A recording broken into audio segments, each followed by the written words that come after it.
ನಾನು ಪ್ರಸನ್ನ ದೊಡ್ಡಗುಣಿ. ಚಾಲುಕ್ಯ ನ್ಯೂಸ್ನ ವಿಶೇಷ ಕಾರ್ಯಕ್ರಮ ಹೇಮೆ ಕಿಚ್ಚು. ಮೊಟ್ಟ ಮೊದಲಿಗೆ ಈಗಾಗಲೇ ಒಂದು ರೌಂಡ್ ಅನ್ನ ನಾವು ಮುಗಿಸಿದ್ದೇವೆ. ಎರಡನೇ ರೌಂಡ್ ನಲ್ಲಿ ನಮ್ಮ ಜೊತೆ ಹೇಮಾವತಿ ಲಿಂಕ್ ಕೆನಾಲ್ ಹೋರಾಟದ ಬಗ್ಗೆ ಮಾತನಾಡಕ್ಕೆ ಬಂದಿರುವಂತದ್ದು ಜೆಡಿಎಸ್ ಮುಖಂಡರಾದಂತಹ BS ನಾಗರಾಜರವರು. ಈಗಾಗಲೇ ಕಳೆದ 2 ವರ್ಷಗಳಿಂದಲೂ ಕೂಡ ಹೋರಾಟದ ಹಾದಿಯಲ್ಲಿದ್ದಾರೆ. ಮುಂದಾಳತ್ವವನ್ನು ವಹಿಸಿಕೊಂಡು ಹೋರಾಟವನ್ನ ಮಾಡ್ತಾ ಇದ್ದಾರೆ. ಹೇಮಾವತಿ ಮುಂದಿನ ದಿನಗಳಲ್ಲಿ ಏನಾಗಬೇಕಾಗಿದೆ, ಯಾವ ರೀತಿ ಹೋರಾಟ ನಡೀಬೇಕಾಗಿದೆ, ನ್ಯಾಯಾಲಯದಲ್ಲಿರುವಂತಹ ತೀರ್ಪು ಹೇಗೆ ಬಂದ್ರೆ ಹೇಗೆ ಆಗುತ್ತೆ ಅನ್ನುವಂತಹ ಎಲ್ಲ ವಿಷಯಗಳ ಬಗ್ಗೆ ಒಂದು ವಿಸ್ತೃತವಾದಂತಹ ಚರ್ಚೆಯನ್ನ ಮಾಡೋದಕ್ಕೋಸ್ಕರ BS ನಾಗರಾಜ್ ಅವರು ನಮ್ಮ ಸ್ಟುಡಿಯೋದಲ್ಲಿದ್ದಾರೆ. ಕಾರ್ಯಕ್ರಮಕ್ಕೆ ಸ್ವಾಗತ ಸರ್. ನಮಸ್ಕಾರ. BS ನಾಗರಾಜ್ ಅವರೇ, ತಾವು ಒಂದು ರಾಜಕೀಯ ಮುಖಂಡರಾಗಿ ಹೋರಾಟವನ್ನ ಮಾಡ್ತಾ ಇದ್ದೀರೋ ಅಥವಾ ರೈತರ ಪರವಾಗಿ ಹೋರಾಟ ಮಾಡ್ತಾ ಇದ್ದೀರಾ ಮೊದಲನೇದಾಗಿ ಅಂತ? ನೋಡಿ, ನಾವು ರಾಜಕೀಯ ಮುಖಂಡರಾಗಿ ಹೋರಾಟ ಮಾಡ್ತಾ ಇದ್ದೀವ ಇಲ್ಲ ರೈತರ ಪರವಾಗಿ ಹೋರಾಟ ಮಾಡ್ತಾ ಇದ್ದೀವಿ ಅಂತ ತಾವೇನು ಹೇಳ್ತಾ ಇದ್ದೀರಾ?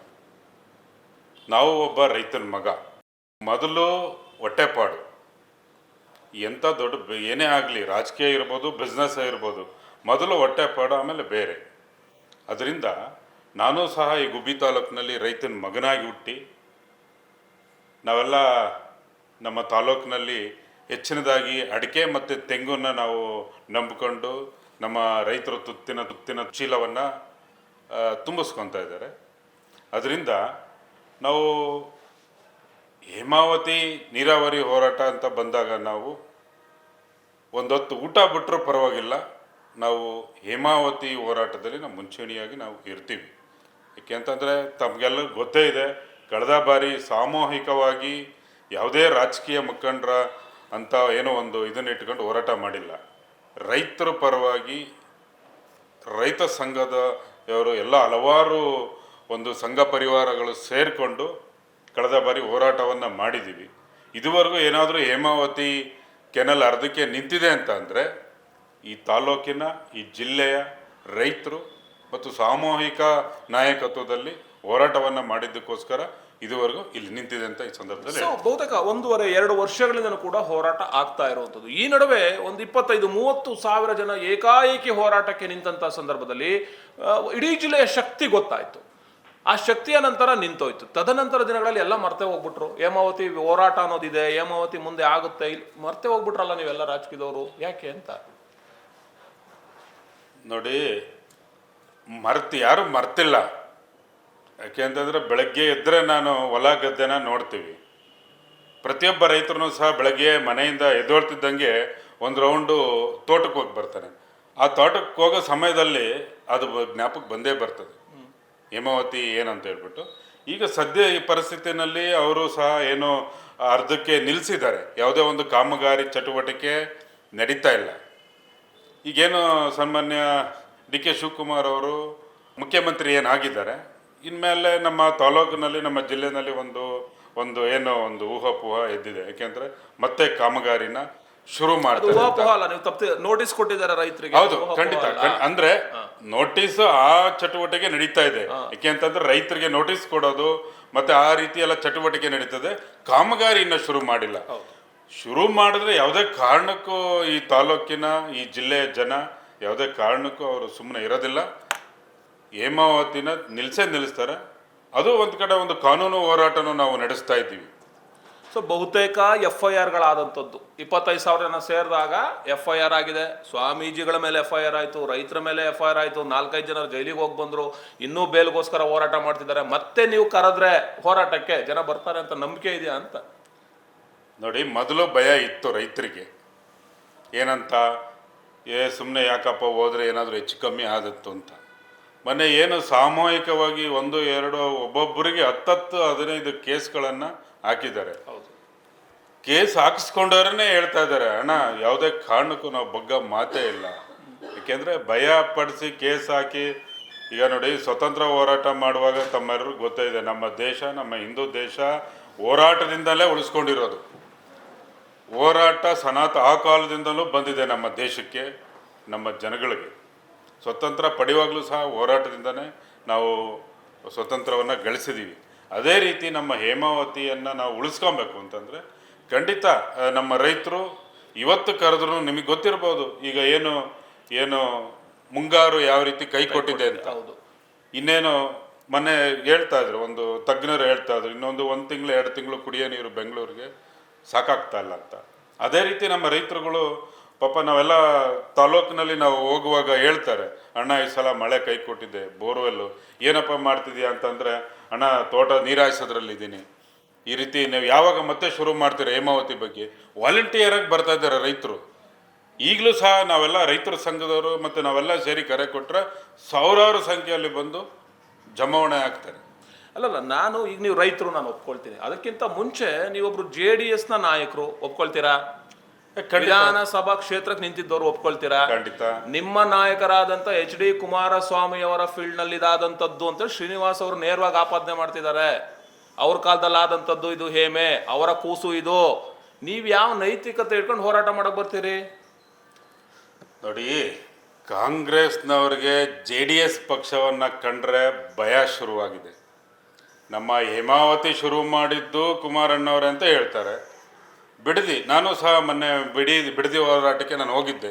ನಮ್ಮ ನಿಖಿಲ್ ಕುಮಾರಸ್ವಾಮಿ ಅವರು ಹೋರಾಟವನ್ನು ಪಾದಯಾತ್ರೆ ಏನು ಮಾಡಿದ್ರು, ಅವತ್ತು ನಾನು ಸಹ ಭಾಗವಹಿಸಿದ್ದೆ. ಆ ಭಾಗದಲ್ಲಿ ನೋಡ್ಬೇಕೇನು ಬರಡು ಭೂಮಿ ಅಂತಾರೆ, ಅದು ತುಂಬ ಒಳ್ಳೆ ಫಲವತ್ತಾದ ಭೂಮಿ, ತಾವೆಲ್ಲ ಗಮನಿಸಿರ್ತೀರ. ಅಲ್ಲೂ ಸಹ ಕುಮಾರಣ್ಣವರೇ ಮಾಡಿದ್ದು. ಹೌದಪ್ಪ, ಮಾಡಿದ್ರಲ್ವ? ಏನು ಈ ತಾಲೂಕಿನ ಶಾಸಕರು ಹೇಳ್ತಾ ಇದ್ದಾರಲ್ವ, ಕುಮಾರಣ್ಣನ ಪೀಡಲ್ಲೇ ಮಾಡಿದ್ದು. ನೀರಾವರಿ ಮಂತ್ರಿಗಳು ನಮ್ಮ DK ಶಿವಕುಮಾರ್ ಅವರು ಆಗಿದ್ರು. ಆ ಕ್ಯಾಬಿನೆಟಲ್ಲಿ ನಾನಿದ್ದೆ. ಅದಕ್ಕೋಸ್ಕರ ನಾನು ಪಕ್ಷ ತೊರೆದು ಆಚೆ ಬಂದೆ ಅಂತ ಏನು ಹೇಳ್ತಾರಲ್ವ, ಯಾರಿಗೆ ಹೇಳ್ತಾರೆ? ಇದೆಲ್ಲ ನಂಬ ಅಂತ ಮಾತಾ? ಅದಾದಮೇಲೆ 2 ಸಲ ಕಂಟೆಸ್ಟ್ ಮಾಡಿದ್ದೀರಲ್ಲ ಇದೇ ಪಕ್ಷದಿಂದ, ಯಾಕೆ ನಿಂತ್ಕೊಂಡ್ರಿ? ಯಾಕೆ ಅವಾಗ ಹೇಮಾವತಿ ಮತ್ತು ಈ ತಾಲೂಕು ಜನ ಗಮನಕ್ಕೆ ಬರಲಿಲ್ವಾ? ಸನ್ಮಾನ್ಯ ದೇವೇಗೌಡಪ್ಪಾಜಿಯವ್ರನ್ನ ನಾನೇ ಕರ್ಕೊಂಬಂದೆ, ನಾನೇ ಈ ಜಿಲ್ಲೆಗೆ MP ಮಾಡಲಿಕ್ಕೆ ನಾನು ಕರ್ಕೊಂಬಂದೆ ಅಂತ ಹೇಳಿ ದೋಖ ಮಾಡಿದ್ರಲ್ಲ. ಮುಂದಿನ ಬಾಗಿಲಲ್ಲಿ ಕರ್ಕೊಂಬಂದು ಹಿಂದಿನ ಬಾಗಿಲಲ್ಲಿ ನೀವು ದೋಖ ಮಾಡಿದ್ರಲ್ಲ. ಯಾವ ನ್ಯಾಯ ಇದು? ಯಾರಿಗೆ ಹೇಳ್ತಾ ಇದ್ದೀರಾ? ಆಯ್ತಪ್ಪ, ಅವಾಗ ಕುಮಾರಣ್ಣ ಅವರು ಮಾಡಿದ್ರು, ನೀವು ಆಚೆ ಬಂದ್ಬಿಟ್ರಿ. ಮಾಡಕ್ಕೆ ಕೊಟ್ಟಿರೋರು ಯಾರು? ಈ ಕಾಮಗಾರಿನ ಮಾಡಕ್ಕೆ ಕೊಟ್ಟಿರೋರು ಯಾರು? DK ಶಿವಕುಮಾರ್ ಅವರು. ಅವ್ರು ಯಾರು? ಈ ರಾಜ್ಯದ ಮುಖ್ಯಮಂತ್ರಿಗಳು. ಬಾ ಇವಾಗ ಆಚೆ ಬಾರಪ್ಪ. ಏನು ಜನಕ್ಕೇನು ಅರ್ಥ ಆಗೋದಿಲ್ಲ ಅಂತ ಸುಮ್ಮನೆ ಏನೋ ಮೀಡಿಯಾ ಮುಂದೆ ಏನು ಬೇಕಾದರೂ ಯಾರ ಮೇಲೆ ಬೇಕಾದರೂ ಗೂಬೆ ಕೂರಿಸ್ಬೋದು ಅಂತನ? ಬನ್ನಿ, ನಿಮಗೆ ಏದು ನೈತಿಕತೆ ಇದ್ದರೆ. ಏನೋ ಮೋಸ್ಟ್ಲಿ ಈಗ 2ನೇ ಇದು ಅಂಥದ ಮಿನಿಸ್ಟ್ರು ಇದ್ರದ್ದು ಶುರುವಾಗಿರ್ಬೋದು. ಅದಕ್ಕೇನೋ ಒಂದು ಇವ್ರಿಗೊಂದು ಝಲಕ್ಕು, ನಾನು ಇದ್ದೀನಿ, ಇವ್ರಿಗೇನಾದರೂ ಒಂದು ಮಂತ್ರಿ ಸ್ಥಾನ ಕೊಟ್ಟರೆ. ಕುಮಾರಸ್ವಾಮಿ ಅವ್ರ ಬಗ್ಗೆ ಬೈದ್ರೆ ಮಂತ್ರಿ ಕೊಟ್ಬಿಡ್ತಾರೆ ಅಂತ ನಿಮ್ಮ ಪ್ರಕಾರ? ಅಲ್ಲ ಅಲ್ಲ ಅಲ್ಲ ಅಲ್ಲ ಪಕ್ಷದ ಈಗ ನಾನು ವಿರೋಧ ಮಾಡ್ತೀನಿ, ಲಿಂಕ್ ಏನಲ್ಲ ಅಂತ ಆ ರೀತಿ ಒಂದು ಮೆಸೇಜ್ ಕೊಡ್ಲಿಕ್ಕೆ ಯಾರು ಇವ್ರಿಗೆ, ಅದು ನಮ್ಮ ಇದು DK ಶಿವಕುಮಾರ್ ಅವ್ರಿಗೆ ನಾನು ವಿರೋಧ ಮಾಡ್ತೀನಿ. ಮೊನ್ನೆ ನೀವೇ ನೋಡಿದ್ರಲ್ಲ, ಇಡೀ ಏನು ಕುಣಿಗಲ್ನಲ್ಲಿ ಒಂದು ಕುಣಿಗಲ್ ಯಾತ್ರೆ ಮಾಡುವಾಗ, ಕುಣಿಗಲ್ ಸಮಾವೇಶ ಒಂದು ಏನು ಮಾಡಿದಾಗ ಅವ್ರು ಹೇಳ್ತಾ ಇದ್ರು, ಇಡೀ ನಮ್ಮ ಜಿಲ್ಲೆಯ ಎಲ್ಲ ಮುಖಂಡರುಗಳು ವಿರೋಧ ಮಾಡ್ತಾ ಇದ್ದಾರೆ, ಸನ್ಮಾನ್ಯ ನಮ್ಮ ವಾಸಣ್ಣವ್ರು ಮಾತ್ರ ನಮಗೆ ಸಪೋರ್ಟ್ ಆಗಿದ್ದಾರೆ ಅಂತ ಹೇಳ್ತಾ ಇದ್ರಲ್ಲ. ಇದೇ ಜನ ಕೇಳಿಸ್ಕೊಂಡಿಲ್ವಾ? ಏನು ಮಾತಾಡ್ತೀರಾ? ಗಳಿಗೆಗೊಂದು ಮಾತಾಡಿದ್ರೆ ಯಾರು ಜನಕ್ಕೇನು ಗೊತ್ತಾಗದೆ ಅರ್ಥ ಆಗೋದಿಲ್ಲ ಅಂತಲ್ಲ. ಅದೇ ರೀತಿ ನಿಮ್ಗೇನು, ನೀವು ಇವತ್ತು ನಮ್ಮ ಕುಮಾರಣ್ಣವ್ರ ಮೇಲೆ ನೀವು ಆರೋಪ ಮಾಡ್ತಿದ್ದೀಯಲ್ಲಪ್ಪ, ಬಾ ಇವತ್ತು ಕೊಡು, ನಾಳೆ ಬಾ, ನಾಳೆ ಕೊಡು. ಹೌದು, ಕುಮಾರಣ್ಣ ಮಾಡಿದ್ರು ಗ್ರ್ಯಾಂಟ್, ಅವಾಗ ಏನು ಮಾಡಿದ್ರು ಅಂತ ನೀವು ಹೇಳ್ತಾ ಇದ್ದೀರಾ. ಕೆಲಸ ಮಾಡಕ್ಕೆ ಬಂದಿರೋರು ಯಾರು? ನಿಮ್ಮದೇ ಪಕ್ಷ. ಬಾ ಇವಾಗ ರಾಜೀನಾಮೆ ಕೊಟ್ರು ಬಂದ್ಬಿಡ್ಲಿ. ಯಾಕಾಗ್ತಿಲ್ಲ? ಅಂದರೆ ಅವ್ರನ್ನ ರಾಜೀನಾಮೆ ಕೊಡಿಸಿ ನೀವು MLA ಆಗಬೇಕು ಅಂತ ಕನಸ? ನೋಡಿ ಇದು ನೋಡಿ, ನಾನು ಪ್ರಪ್ರಥಮವಾಗಿ ಹೇಳಿದೆ, ರೈತರಿಗೋಸ್ಕರ ಯಾರು ನೀರಾವರಿ ಹೋರಾಟ ಇದರಲ್ಲಿ ಪಾಲ್ಗೊಂಡುಬಿಟ್ಟು ರೈತರಿಗೆ ನಾವು ಇದನ್ನು ನ್ಯಾಯ ಕೊಡಿಸ್ಬಿಟ್ಟು ಮತ್ತು ಅವ್ರು ರಾಜೀನಾಮೆ ಕೊಡ್ತಿದ್ದಂಗೆ ನಾವೇನು MLA ಆಗೋಕ್ಕಾಗೋದಿಲ್ಲ. ಯಾಕೆ ಅಂತ ಅಂದರೆ ಜನಕ್ಕೆ ಗೊತ್ತಿದೆ ಯಾರನ್ನು ಮಾಡಬೇಕು, ಯಾರನ್ನು. ಅದಕ್ಕೆಲ್ಲ ಇನ್ನೂ 2 ವರ್ಷ ಇದೆ. ಇದನ್ನು ದುರುದ್ದೇಶ ಇಟ್ಕೊಂಡು ಹೇಳ್ತಾ ಇಲ್ಲ. ನೀವು ಸುಮ್ಮನೆ ಆರೋಪ ಮಾಡ್ತೀರಾ, ಒಂದ್ಸಲ ಹೇಳ್ತೀರಾ, ಬಾಯಿಗೆ ಬಂದಾಗ ಮಾತಾಡ್ತೀರಾ ನಾಯಕರುಗಳ ಬಗ್ಗೆ. ಇವತ್ತು ಮನೆಯದು ನೋಡಿದೆ, ನಾವೆಲ್ಲ ಕಿತ್ತಾಡ್ಕೊಂಡು 25 ವರ್ಷ ಕಳೆದ್ಬಿಟ್ಟು ಅಂತ ಸನ್ಮಾನ್ಯ ಮಾಜಿ MP ಅವರು ಬಸವರಾಜರ ಬಗ್ಗೆ ಮಾತಾಡ್ತೀರಾ. ಅದೇ ರೀತಿ ತುಚ್ಛವಾಗಿ ಈ ಕಳೆದ ಬಾರಿ ಏನು ನಮ್ಮ ಇವರು ಕುಮಾರಣ್ಣವ್ರ ಬಗ್ಗೆ ಬಾಯಿಗೆ ಬಂದಂಗೆ ಮಾತಾಡಿದ್ರಿ. ಅದಾದಮೇಲೆ ಇನ್ನೊಂದು ಅದು ಒಂದೇ ಇದರಲ್ಲಿ ಈಗಿರೋ ನಮ್ಮ ಸನ್ಮಾನ್ಯ ಮಿನಿಸ್ಟ್ರು ಏನಿದ್ದಾರೆ ಸೋಮಣ್ಣ ಅವ್ರ ಬಗ್ಗೆ 25 ವರ್ಷ ಏನೋ ಆಯಸ್ಸು ಕೊಡ್ತೀನಿ ಅಂತೀರ. ಇಲ್ಲಿ ನೋಡಿದ್ರೆ ನಾವು ಅಲ್ಲಿ ಮಂತ್ರಿ ಆಗಿದ್ದೆ ಈಚೆ ಬಂದು ಅಂತೀರ. ಯಾರೋ ಚಿಕ್ಕಬಳ್ಳಾಪುರದಲ್ಲೊಬ್ಬ ಪ್ರದೀಪ್ ಈಶ್ವರ್ ಇದ್ದಾರೆ, ಗಳಿಗೆ ಒಂದು ಮಾತಾಡ್ತಾರೆ. ಇವರು ನಮ್ಮ ತುಮಕೂರು ಜಿಲ್ಲೆ ಪ್ರದೀಪ್ ಈಶ್ವರ್ ಅಂತ ಈ ಸಂದರ್ಭದಲ್ಲಿ ಹೇಳಿ. ಯಾಕೆಂದ್ರೆ ಗಳಿಗೆ ಒಂದು ಈಗ ನಾವು ಕೂಡ ಮಾಧ್ಯಮದವರು ನೇರವಾಗಿ ಪ್ರಶ್ನೆ ಕೇಳಿ, ನೀವು ಹೋರಾಟಕ್ಕೆ ಬರ್ತೀರಾ ಅಥವಾ ನಿಮಗೇನಾದರೂ ಏನು ಸಚಿವ ಸ್ಥಾನದ ಆಕಾಂಕ್ಷಿ ನೀವಿದ್ದೀರಾ ಅದಕ್ಕೆ ನೇರವಾಗಿ ಹೇಳ್ತಾರೆ, ಇಲ್ಲ ನಾನು ಯಾವುದೇ ಸಚಿವ ಸ್ಥಾನದ ಆಕಾಂಕ್ಷಿ ಅಲ್ಲ, ನನಗೆ ಮಿನಿಸ್ಟರ್ ಪೋಸ್ಟ್ ಬೇಡ, ನಾನು ಹೇಮಾವತಿಗೋಸ್ಕರ ಹೋರಾಟ ಮಾಡ್ತೀನಿ, ನೇರವಾಗಿ ಮಾತಾಡ್ತಾರಲ್ಲ. ಸರ್ ನೇರವಾಗಿ ಮಾತಾಡ್ತಾರೆ, ನನಗೇನೋ ಬೇಡ ಅಂತ. ಅವ್ರು ಏನು ಹೇಳಿದ್ದು, JDS ಪಕ್ಷ ತೊರೆದು ಬಂದಿದ್ದೇನೆ ಈ ಕೆನಲ್ ವಿಚಾರಕ್ಕೆ ಅಂದರು. ಕೆನಲ್ ನಿನ್ನ ಕಣ್ಣು ಮುಂದೆ ಮಾಡ್ಕೊಂಡು ಹೋಯ್ತಾ ಇದ್ದಾರಲ್ಲ, ಊರು ಕೊಳ್ಳೆ ಹೋದ್ಮೇಲೆ ಮಾಡ್ತೀರಾ? ಅವ್ರೇನು ಇವತ್ತು ಹೇಳ್ತಿದ್ದಾರೆ, ಇದಕ್ಕೆ ಹಿಂದಿನಲ್ಲಿ ನಾವು ಏನು ನಮ್ಮ ತಾಲೂಕಿನ ನಮ್ಮ ಜಿಲ್ಲೆ ಜನ ಹೋರಾಟ ಮಾಡಲಿಲ್ಲ ಅಂತಿದ್ರೆ ಇಷ್ಟೊತ್ತಿಗೆ ಶಂಕುಸ್ಥಾಪನೆ ಟೇಪ್ ಕಟ್ ಮಾಡಿರೋರು. ನೀರು ಕುಣಿಗಲ್ಗೆ, ಬಿಡದಿಗೆ, ರಾಮನಗರಕ್ಕೆ ಹರಿತಾ ಇರೋದು. ಇವರು ನಂದು ವಿರೋಧ ಇದೆ ಅಂತ ಹೇಳೋದ್ರಲ್ಲಿ ಯಾವುದಿದು? ನೀವೊಬ್ಬ ಸಾಮಾನ್ಯ ರೈತರಿಗೂ ಕಿಚ್ಚಿದೆ, ನಾನು ಹೋರಾಟ ಮಾಡಬೇಕು, ರೋಡ್ಗೆ ಇಳಿಬೇಕು, ಹೋರಾಟದಲ್ಲಿ ಗೋಲಿಬಾರ್ ಆದರೂ ಪರವಾಗಿಲ್ಲ ನಾನು ಹೋರಾಟ ಮಾಡ್ತೀನಿ ಅಂತ. ನೀನೊಬ್ಬ ಈ ತಾಲೂಕಿನ ಶಾಸಕ ಆಗಿ ನೀರುಗಂಟಿ ಅಂತ ಬಿರುದು ಬೇರೆ ಕೊಟ್ಟಿದ್ದಾರೆ ಅಂತ ಹೇಳ್ತಿರಲ್ವಾ? ಬರ್ರಿ ಹೋರಾಟ ಮಾಡೋಣ. ಅಲ್ಲ, ಅವ್ರು ಹೋರಾಟಕ್ಕೆ ಬಂದ್ರೆ ನೀವು ಸೇರಿಸ್ಕೊಂಡ್ಬಿಡ್ತೀರಾ? ಏನು ಸೇರ್ಸಕ್ಕೆ ನಾನೇ ಯಾರು ಸ್ವಾಮಿ? ಒಳ್ಳೆ ಕಥೆ ಆಯ್ತಲ್ಲ. ಈ ತಾಲೂಕಿನಲ್ಲಿ ಋಣ ಇದೆ, 25 ವರ್ಷ ಶಾಸಕರಾಗಿದ್ದೀರಾ, ಈ ತಾಲೂಕಿನ ಜನದ ಋಣ ನಿಮ್ಮ ತಲೆ ಮೇಲೆ ಇದೆ, ಇಳಿಸ್ಕೊಳ್ಳಿ. ನಾನು ಯಾವ ಊರು ಇವನು? ನಾನು ಸೇರ್ಸೋದಲ್ವೇ ಅಲ್ಲ, ನಾನು ಯಾರು ಸೇರ್ಸೋದು ಬೇಡ ಅಂದ? ನಾವು ನಿಮ್ಮ ಜೊತೆ ಇರ್ತೀವಿ, ನಿಮ್ಮ ಮುಂದಾಳತ್ವದಲ್ಲಿ ಇರೋಣ. ಈ ತಾಲೂಕಿನ ರೈತರ ತುತ್ತಿನ ಚೀಲವನ್ನು ಏನು ತುಂಬಿಸ್ತಾ ಇದೆ ಈ ಹೇಮಾವತಿ, ಅದನ್ನು ನಾವು ಉಳಿಸ್ಕೊಳ್ಳೋಣ. ಹೇಮೇನ ಇಲ್ಲ ಅಂತಂದರೆ ಗೊತ್ತೇ ಇದೆ, ನಾವೆಲ್ಲ 1000 ಬಾರಿ 100 ಬಾರಿ ಹೇಳಿದ್ದೀವಿ, ಕೆನಲ್ ಏನಾದರೂ ಆದರೆ ಈ ತಾಲ್ಲೂಕಿಗೆ ಮರಣ ಶಾಸನ. ಅದರಲ್ಲೂ ಈಗ ಮಳೆ ಗೊತ್ತೇ ಇದೆ, ಇನ್ನೇನು ಆಷಾಢಷ್ಟು ಶುರುವಾಯಿತು, 1 ತಿಂಗಳು ಮಳೆ ಬಂದಿಲ್ಲ ಅಂತಂದರೆ ಮುಗೀತು. ಹೌದು, ನಿಜ. ಈಗ ಆಲ್ರೆಡಿ ಮುಖ್ಯಮಂತ್ರಿ ಅವರು ಹೇಳೋದು, ಎಲ್ಲ ಒಂದ್ ಕಡೆ ಬೆಳೆಯನ್ನೇ ನೀವು ಬೆಳಿಬೇಡಿ ಅನ್ನೋಂಥ ಸ್ಥಿತಿಗೆ ಬಂದಿರುವಂಥದ್ದು. ತುಮಕೂರಲ್ಲಿ ನಾವು ಅಡಿಕೆ ತೆಂಗು ಬೆಳೆದಿರ್ಬೋದು, ಆದ್ರೆ ಒಂದಷ್ಟು ರಾಗಿನೂ ಬೆಳ್ಕೊಂತಿದ್ದೀವಿ ನಾವು. ಈಗ ಆಲ್ರೆಡಿ ನೀರಿಲ್ಲ, ಹೇಮಾವತಿ ಸಮಸ್ಯೆ ಆಗ್ತದೆ, ಅದಂತೂ ನಿಜ. ತುಮಕೂರ್ಗೆ ಅದು ಹೊಡ್ತಾ ಅನ್ನೋದ್ರಲ್ಲಿ ಎರಡನೇ ಮಾತಿಲ್ಲ. ಸೊ ಈ ನಡುವೆ ಒಂದು ಹೈಕೋರ್ಟ್ ಮೆಟ್ಟಿಲನ್ನು ಕೂಡ ಏರಿರುವಂಥದ್ದು ರೈತರು. ಹೈಕೋರ್ಟಲ್ಲಿ ಪಾಸಿಟಿವ್ ಆಗುತ್ತೋ ನೆಗೆಟಿವ್ ಆಗುತ್ತೋ ಗೊತ್ತಿಲ್ಲ. ಆಕಸ್ಮಿಕವಾಗಿ ನಿಮ್ಮ ವಿರುದ್ಧ ಏನಾದರೂ ಬಂದ್ರೆ ನಿಮ್ಮ ಮುಂದಿನ ಹೋರಾಟದ ಕತೆ ಏನು ಅಂತ ನೋಡಿ. ಒಂದು ಕಡೆ ನಾವು ಕೋರ್ಟ್ನಲ್ಲೂ ಸಹ ನಾವು ಹೋರಾಟವನ್ನು ನಡೆಸ್ತಾ ಇದ್ದೀವಿ. ಹೈಕೋರ್ಟಲ್ಲಿ ನಮ್ಮ ವಿರುದ್ಧವಾಗಿ ಬಂದರೆ ನಾವು ಮುಂದಕ್ಕೆ ಸುಪ್ರೀಂ ಕೋರ್ಟ್ಗೂ ನಾವು ಹೋಗ್ತೀವಿ. ಆ ಕೋರ್ಟ್ ಇದು ಒಂದು ಭಾಗ ಇರಲಿ, ಅದು ಏನೇ ಆದ್ರೂ ಸಹ ಅನ್ಯಾಯ ಆಗ್ತಾ ಇರೋದಂತೂ ನಮ್ಮ ಜಿಲ್ಲೆಗೆ, ನಮ್ಮ ತಾಲೂಕಿಗೆ ಸತ್ಯ. ನಾವು ಹೋರಾಟದಲ್ಲಿ ನಾವು ಯಾವುದೇ ಕಾರಣಕ್ಕೂ ಹಿಂತಿರುಗೋ ಪ್ರಶ್ನೆನೇ ಇಲ್ಲ. ಸಾಮೂಹಿಕವಾಗಿ ರೈತರುಗಳು ತಂಡೋಪತಂಡವಾಗಿ ಬರ್ತಾರೆ. ನಾವು ಖಂಡಿತ ನಾವು ಈ ಕೆನಲ್ನ ತಡಿತೀವಿ.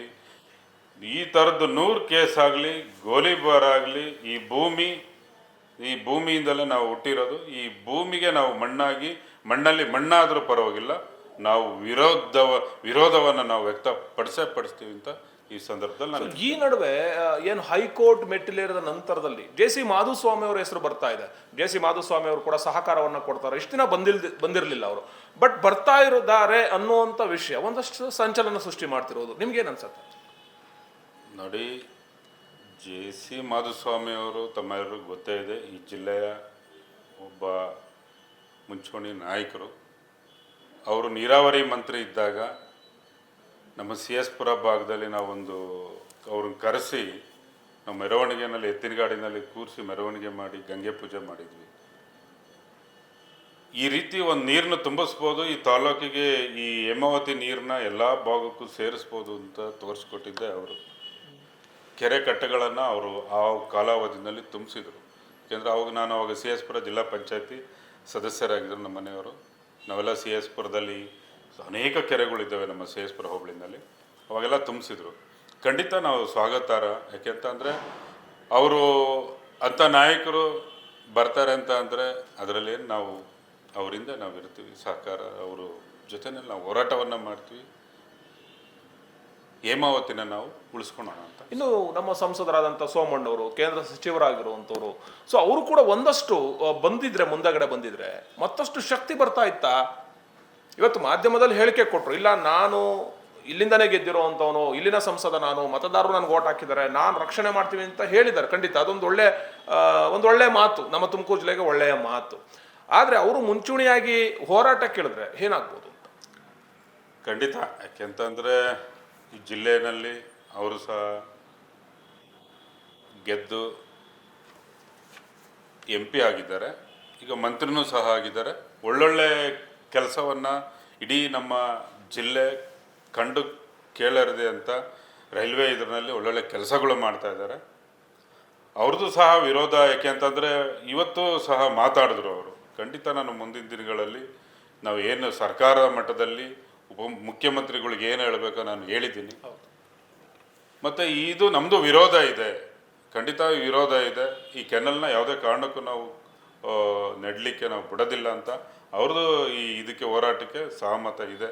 ಯಾಕೆಂತಂದರೆ ಅವರು ಸಹ ಈ ಜಿಲ್ಲೆಯ ಒಂದು ಅಭಿವೃದ್ಧಿನಲ್ಲಿ ಒಳ್ಳೆ ಮುಂಚೂಣಿಯಲ್ಲಿದ್ದಾರೆ. ಖಂಡಿತ ಅವ್ರದ್ದು ಸಹಕಾರ ಇದೆ.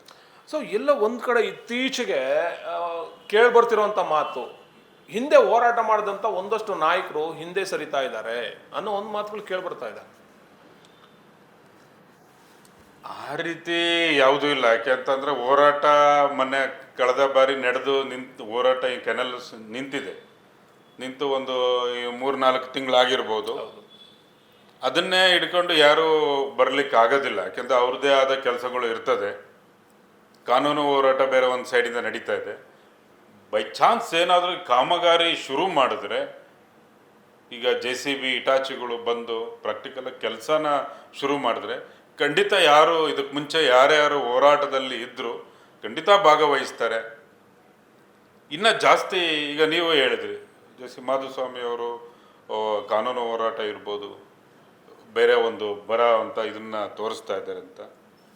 ಇದೇ ರೀತಿ ಇನ್ನು ದೊಡ್ಡ ದೊಡ್ಡ ನಾಯಕರುಗಳು ಬರ್ತಾರೆ.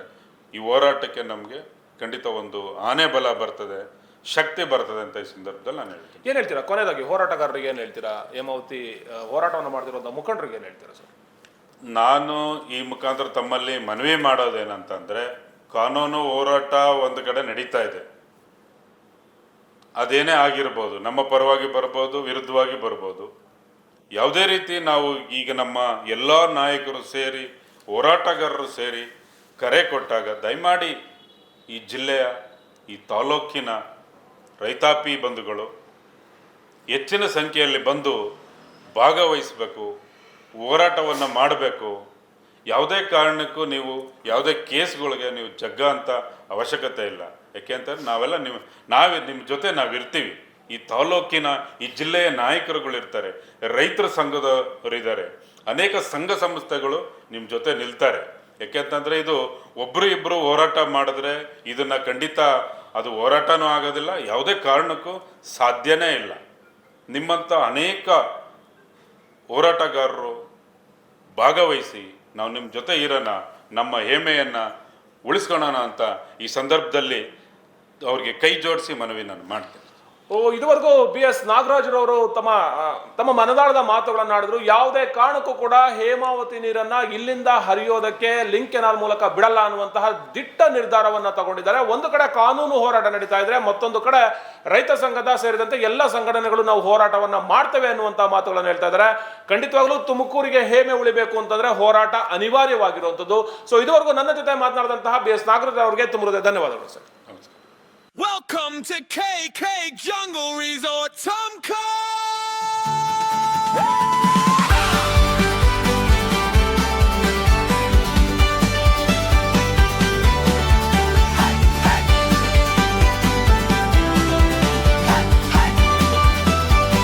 From the west to the east, corporate events or a luxury stay, deluxe suites where the forest breeze sways. from the bonfire light to the morning dew, Tumkur is calling and we're waiting for you.